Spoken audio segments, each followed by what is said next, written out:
I'm back on Lake Toho today. It's super foggy out here.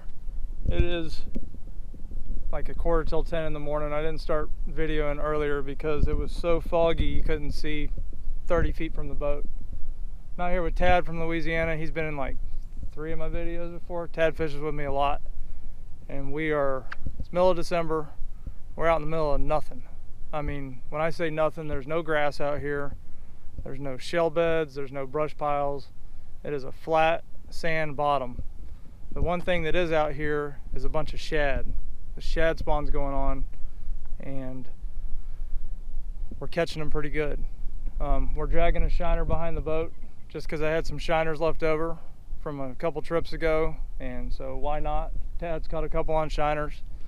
I caught a big old pig a few minutes ago on a red-eye shad lipless crankbait, literally letting it lay on the bottom because I was running my mouth to Tad telling fishing stories.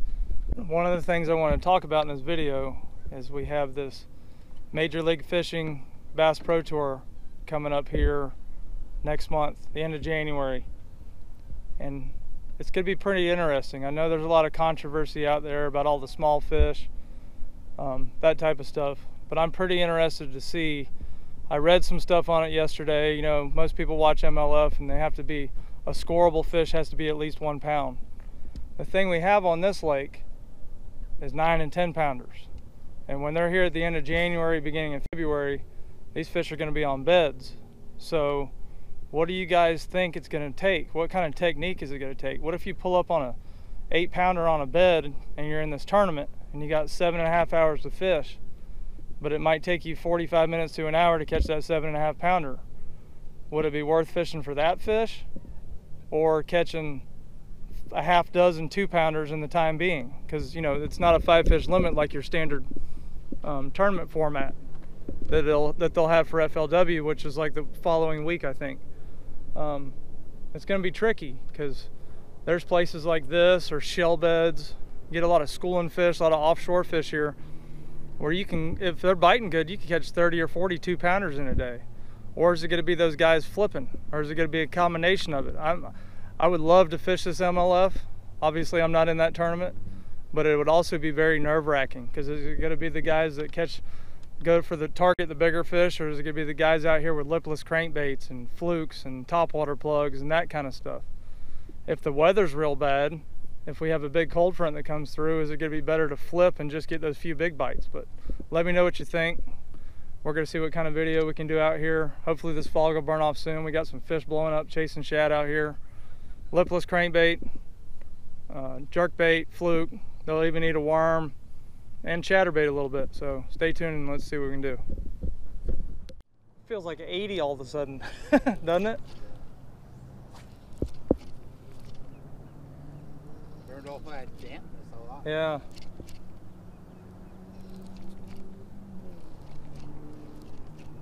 If we could get some ripple on the water here, it would probably, you got him? Ooh, is that a good one? Yeah. On that rattle trap? Yeah. Uh-oh. Oh, he's foul hooked. Oh. I thought we had another big one. Oh, it felt big. Yeah. That rod's bent all the way over. Did he hit it while you're pausing it? No, actually I was on the retreat. Oh, really? Man, it's not a bad fish, but man, I thought we had another 6 or 7 pounder on. I thought so too. Look at that. That shows you they're just come up, and probably a reason there's so many shad out here. They're just chasing this bait around. And yeah, I do have the camera on. I've been making some big mistakes lately of catching fish and then looking down and my camera's not on. Half ounce. So we've caught a couple of them. This is like the 5th one we've had on a Strike King red-eye shad. That one, he was cranking it. I caught one, the big one that I threw the picture up of while I was laying on the bottom. It's just they don't want it just reeling in though, do they? They want all kinds of, basically the best technique with this is not paying attention to what you're doing.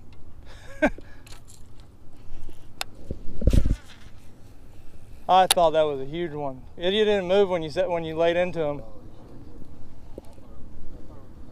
Yeah, it was like catching a flounder.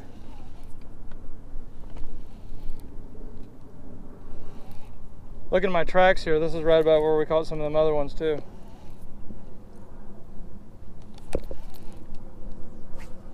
Got them? Like on the bottom. Off the bottom, yeah. Small. I saw you almost had to like set the hook. Oh, is that a bluegill? Yeah. Look at that. Don't get those hooks in you. Here, let me see them. That, what you guys didn't see before, we were just talking about significant stuff for videos. I caught a crappie about a pound. Jeez, these things are dangerous. I caught a crappie about a pound and a half that choked the deal down, and he just catches this big bluegill.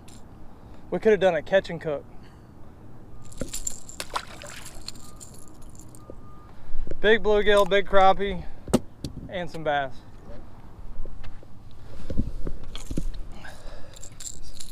Chuck's Trophy Junk Fishing Guide Service. Now we need a chain pickerel, a mudfish, and a catfish, and a couple gar, and we'll have the whole deal. But you put all this bait out here, all these shad, and everything's gonna come out here.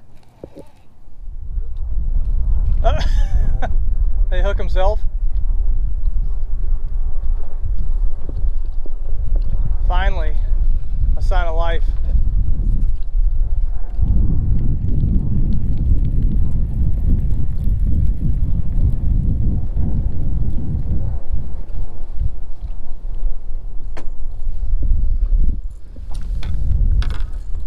I think he might have hooked himself when it got hung up.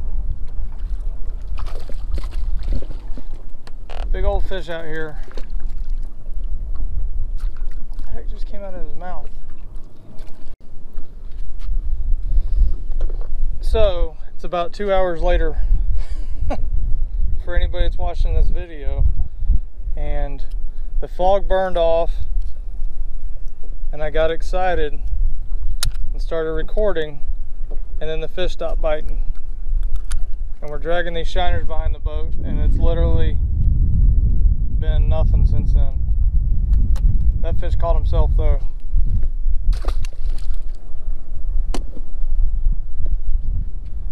That's the kind of deal though in that tournament. You know, that's like a pound and a half maybe. And that MLF tournament, you know, where do they get, go out and catch 20 of those on a shell bed first thing in the morning if they're biting, and you'll have, you know, you catch 20 pound and a halfers and you have start out the day with 30 pounds. Yeah. Or, because in January 30 pounds goes a long, well 30 pounds goes a long way in any tournament, but in January it'll go a long way. Like Bobby Lane last year had 30 pounds, but it took him all day to catch that 30 pounds. So do you go catch a bunch of quick fish like that and then go looking for some big fish if it slows down? Because if it slows down like now, a pound and a half for every hour and a half is going to take a long time. Or do you go do something where you might be able to get a 6-pounder? Yeah. And I am super glad that I'm not one of the people that has to worry about that.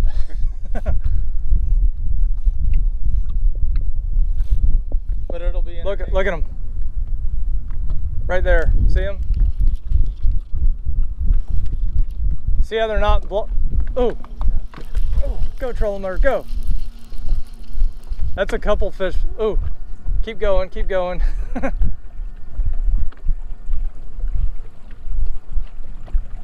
None of those birds saw that, did they? Oh, see, now this is what I've been looking for. See how they're not blowing up though, like they do on the shell beds? They're just pushing up behind it. That's all they've been doing out here. And I think a lot of people aren't seeing that. They're right there, whenever you think you can reach them. Got them? Let's see what else we...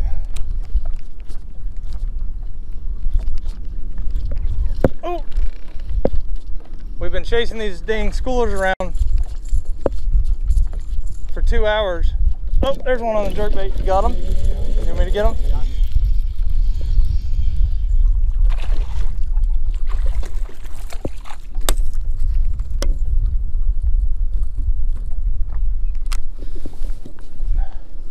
chasing these schoolers around for 2 hours trying to find them. Should have probably given up on them. Oh, there's me doing, there we go. Then we get a double. They're probably still in there. So that's what they've been doing all week. And they just moved apparently. You get yours on? Yeah, and it just jumped. It was small. It jumped off right at the boat. There looked like to be a couple good ones in there though, didn't there? We're going in. It's 1 o'clock. Did 6 hours at Toho. It wasn't that great. I guess we caught enough. Again, I didn't bring the cameras out this morning because it was super foggy and the lenses get all messed up when it's like that. We caught a couple this morning on a shell bed. But kind of the reason with this video is getting you guys thinking about what the MLF tournament's going to be like here. That Bass Pro Tour that's coming to the end of January. We fished all offshore today. We actually did fish back in some pads looking for some early spawners. I caught one back about 4 pounds yesterday, a little over 4, flipping some lily pads or pitching a worm into some pads, and we went in there today and didn't even get a bite. But if you think about what we did today, we fished offshore. We had a 6'9" on a lipless crankbait. Had one a little over 4 on a shell bed this morning. Was that on a worm? Yes. That was on a worm. We had a couple 2-pounders. We did get a crappie on a lipless that was about 1.5 pounds. I don't think I got that on film though. And he caught a big giant bluegill. But if you take all the fish that we caught today, just out casting, even though the fishing wasn't that great today, we probably had 18 to 20 pounds casting. So if you're in the MLF tournament, are you going to come out here and do that and hope you get a big fish? But because a scoreable fish is 1 pound, it's not a certain amount of inches. Is it going to be that type of deal? Is it going to be post cold front where the fishing's really tough, where you're only going to get, everybody's going to get 8 to 10 bites a day? So if you're going to get 8 to 10 bites a day, you're going to want to get big fish. Or is it going to be a shell bed deal with nice weather where you can come out and sometimes catch 25 or 30 in an hour? I'd come out and catch 25 or 30 1.5 to 3 pounders with an occasional 5 pounder and start my day out with 40 pounds and then hope for a big fish. But who knows? It's going to be very interesting. Let me know what you guys think, and we'll see you next time. See ya.